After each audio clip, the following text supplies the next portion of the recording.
What's going on, Legionnaires, and welcome back to Comic Breakdown. Now, if you're new to the channel, do me a favor and hit that sub button, hit that notification bell, and make sure you're not missing any of the content that we have coming out. Now, we just got done covering Infinite Frontier, and now we're going to dive into some new stuff they have going on. There is a Swamp Thing and Suicide Squad that we will be covering today, but for this video, we're going to be covering issue 1 of 6 on this limited series, Crime Syndicate. Now, for those of you that don't know much about Earth-3, Earth-3 is pretty much the evil version of all of our heroes. And that's really what issue 1 is an introduction to who these guys are. So with that being said, let's dive into this issue. Alright, so this issue picks us up November 22nd, 1963 in Dallas, Texas. And we see the death of JFK. But remember, this is Earth-3, so things are a little different here. And instead of JFK getting assassinated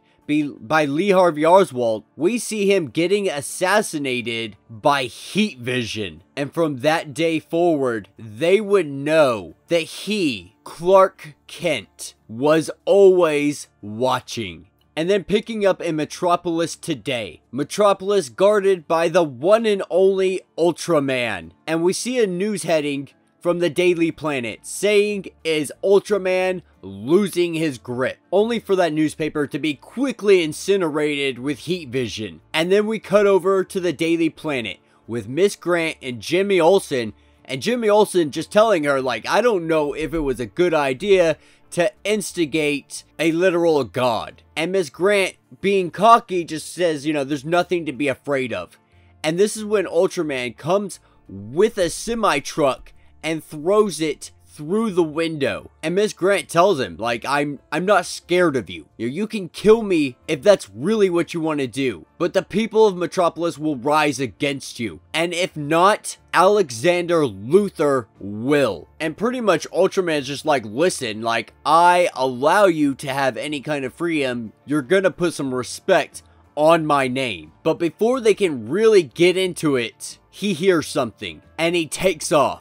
And then we're cut over to Arnold DC. And we have Superwoman messing with the President of the United States, trying to get all the top secret files on metahumans, and pretty much anything she wants will be at her disposal. And then in the next panel, we see Oliver Queen, aka President of the United States, and Superwoman, and Ollie is tied up with with Superwoman's lasso. And as the FBI break in to protect the president, there's a giant explosion and something is coming. And then we cut over to Coast City and we see John Stewart, our Green Lantern, dispersing justice after a cop has aggressively handled this individual. But both of these individuals are guilty of a crime, and so John Stewart judges them. His ring telling him the whole time that pretty much he just needs to do it and stop wasting time, because they're here, and not even the Kryptonian is going to be able to stop them. And this is where he drops the two individuals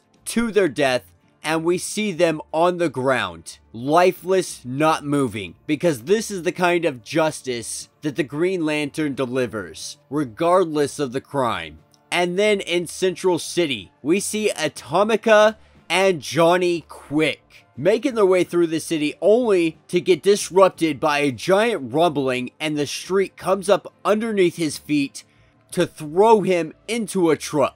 And this is when they show us what is coming. It's the invasion of Starros. A whole army of them. And our villain heroes are ecstatic. They are excited. They are ready for some kind of real challenge. You know, they may be tyrants and dictators over this world, so they don't get to really kill anything and everything that they want. But in this particular scenario, it's an all-out invasion, and they are going to lay waste to everything in their way, and Ultraman is going to show them that Metropolis belongs to him. And as Ultraman is taking on all of the tentacles, he realizes that it's not attacking his body. That he can feel the tentacles in his brain. That it wants him. It wants others like him. It wants their power. But he won't allow it. Metropolis belongs to him or nobody. And this is when he starts burning everything in sight. And then we cut over to Gotham City to see Owlman laying down some justice. And Owlman telling them to let everybody know that Owlman is a bird of prey. And the victim in this actually was recording the whole thing, and he tells Owlman, like, hey, yeah, I'm gonna share this, I'm gonna let everybody know. And then Owlman tells him that that was a bad idea. He wants to remain fable and folklore, not fact. And then Alfred comes out of the shadows, only to shoot the victim right in the back. And this is when Owlman gets the reports. Gets the reports of the Starro coming in all over the world. And he tells Alfred to tell the Talons to lock down Gotham. And it appears that they're invading every major city, but they are not attacking Gotham City. And Owlman intends to find out why and exploit it. And this is when we cut back to 1963 Smallville, Kansas. And we see Clark sitting with his parents,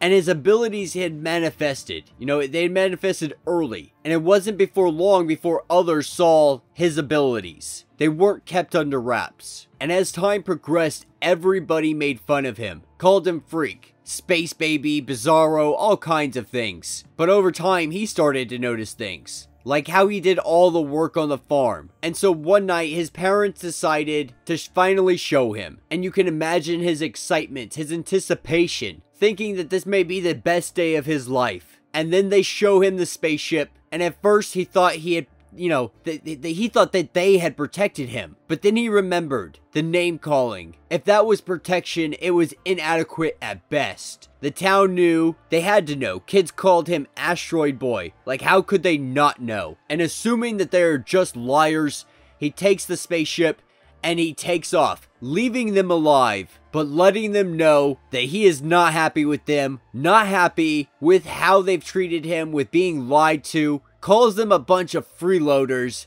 and flies off. And that will be the end of this issue. So let me know what you guys think down in the comments. Crime Syndicate has always been a fan favorite, you know, seeing the evil versions of all our superheroes. They haven't been used a lot in recent years, but we have seen them pop up here and there. So it's nice that we're getting this little 6-issue run as a kind of reintroduction to our Earth-3 villains, aka heroes for their Earth, essentially. Because at the end of the day, they do save them from intergalactic things. They're just tyrants in the aspect that they're the only ones that they are going to allow to rule. But yeah, so let me know what you guys think down in the comments. If you have not yet, please do me a favor, subscribe to the channel, like this video, go ahead and check out Comic Breakdown and More podcasts, available on iTunes, Spotify, or wherever you get your podcasts, where we talk about all these comics and so much more, including WandaVision and all the other fun stuff. And with that being said, until the next video.